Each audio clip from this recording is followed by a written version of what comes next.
তো ভিউয়ার্স, আমি আপনাদেরকে সর্বপ্রথম যে জিনিসটা দেখাবো, তো এখানে দেখেন দেওয়া আছে ফুটিং শিডিউল। আর এটা হচ্ছে কলাম শিডিউল। তো এখানে লেখা আছে schedule of column size and reinforcement details. তো প্রথমে আপনাদেরকে ফুটিং শিডিউলটা আমি আপনাদেরকে দেখাই। তো এখানে দেখেন দেখা আছে ফুটিং নং, অর্থাৎ আমাদের এখানে দুই ধরনের ফুটিং হবে। একটা হচ্ছে ফুটিং 1 আর একটা হচ্ছে ফুটিং 2। আর ফুটিং 1-এর পরিমাণ হবে 10 পিস এবং ফুটিং 2 এর পরিমাণ হবে 4 পিস। আর এগুলো হচ্ছে ফুটিংয়ের সাইজ।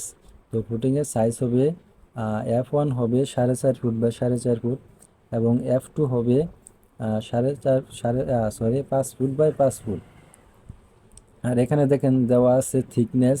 তো থিকনেস হচ্ছে T1 এবং T2, অর্থাৎ T1 হচ্ছে আমাদের যে মেইন ডালাইটা ফুটিংয়ের, তো ওইটা আমাদের F1 মেইন ডালাইটা হবে 14 ইঞ্চি এবং স্লোপ হচ্ছে 5 ইঞ্চি, অর্থাৎ T2 হচ্ছে এটা স্লোপ।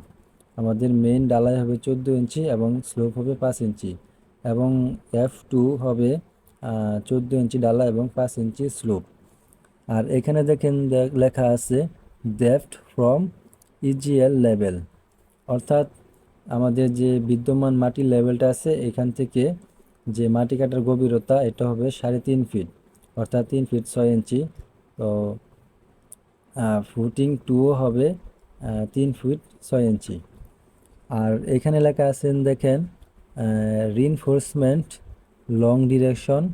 আর এখানে লেখা আছে রিইনফোর্সমেন্ট শর্ট ডিরেকশন, অর্থাৎ এটা হলো বেজের রডের যে ডিটেলস এখানে দেওয়া আছে।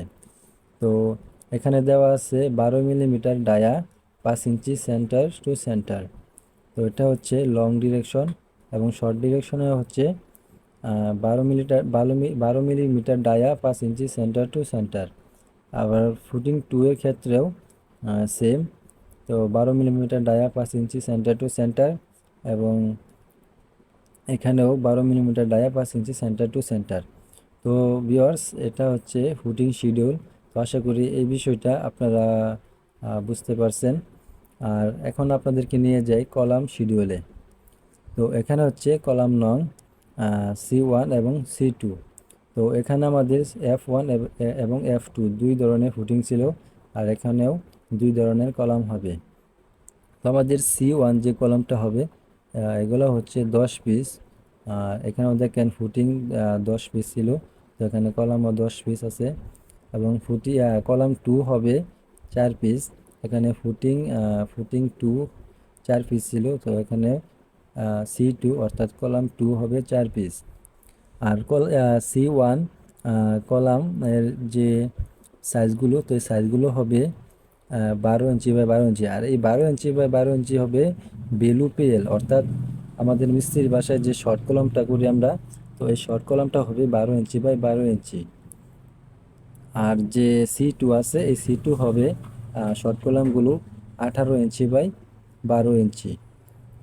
তো আর এখানে C1 এখানে দেওয়া আছে 10 ইঞ্চি বাই 10 ইঞ্চি, অর্থাৎ এটা হবে গ্রাউন্ড ফ্লোর।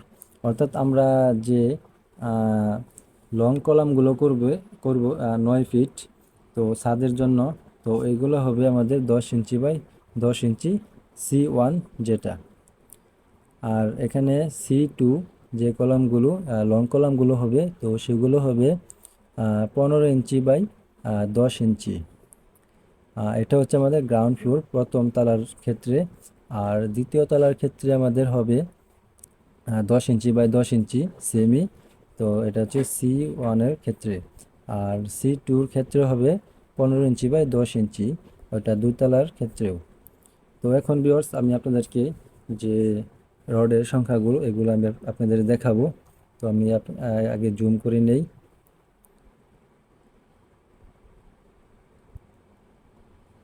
তো এখানে দেখেন যে রডের সংখ্যাগুলো, এখানে C1 কলামে আছে 6টা করে 16 mm রড। প্রত্যেকটাতে সেমই। তো C1 কলামে 6টা করে 16 mm রড আছে প্রত্যেকটাতে। আর C2-তে আছে আপনার 4টা করে 16 mm রড এবং 4টা করে 12 mm রড, অর্থাৎ সর্বমোট 8টা করে রড দেওয়া আছে C2 কলামে। সবগুলোতে একই সেম 4টা করে 16 mm এবং 4টা করে 12 mm। তো এগুলো হচ্ছে C2 কলামে। এবং এখানে যে টাইয়ের যে ডিটেলসটা এটা আমি আপনাদেরকে দেখাই। এখানে হচ্ছে 8 মিলিমিটার ডায়া রডের 5 ইঞ্চি সেন্টার টু সেন্টার হবে। তো এটা হবে শুধু বেলু পিএল অর্থাৎ শর্ট কলাম পর্যন্ত 5 ইঞ্চি সেন্টার টু সেন্টার, অর্থাৎ 5 ইঞ্চি পর পর হবে শর্ট কলাম পর্যন্ত। আর এখানে দেখেন দেওয়া আছে 8 মিলিমিটার ডায়া, 5 ইঞ্চি, 7 ইঞ্চি এবং 5 ইঞ্চি সেন্টার টু সেন্টার। তো এই বিষয়টা আমি আপনাদেরকে বোঝাই। তো এটা হচ্ছে যে আমরা একটা কলাম যখন 9 ফিট করি তখন এটাকে 4 ভাগের 1 ভাগ অর্থাৎ L/4 ভাগ করার পরে আমাদের প্রথম যে অংশ আসবে 2 ফুট 3 ইঞ্চি। তো এই 2 ফিট 3 ইঞ্চি হবে আমাদের আহ, আহ, 5 ইঞ্চি সেন্টার, অর্থাৎ 5 ইঞ্চি পর পর। এবং মাঝে যে 4 ফিট 6 ইঞ্চি থাকবে তো ওইটা হবে 7 ইঞ্চি পর পর। এবং আবার উপরে যে 2 ফিট 3 ইঞ্চি থাকবে তো ওইটা হবে 5 ইঞ্চি পর পর। তো আশা করি এই L/4-এর যে বিষয়টা এই বিষয়টা আপনারা বুঝতে পারছেন। তো এটা হবে লং কলামের ক্ষেত্রে। আর শর্ট কলাম যেগুলো আছে এগুলো হবে সবগুলোই 5 ইঞ্চি পর পর। তো ভিউয়ার্স, আশা করি আপনারা এই ড্রয়িংটা বুঝতে পারছেন। আর যারা এখনও বুঝতে পারেন নাই তারা অবশ্যই কমেন্ট করে জানাবেন, আমি উত্তর দেওয়ার চেষ্টা করব। তো সবাই ভালো থাকবেন, সুস্থ থাকবেন, দেখা হবে অন্য কোনো ভিডিওতে।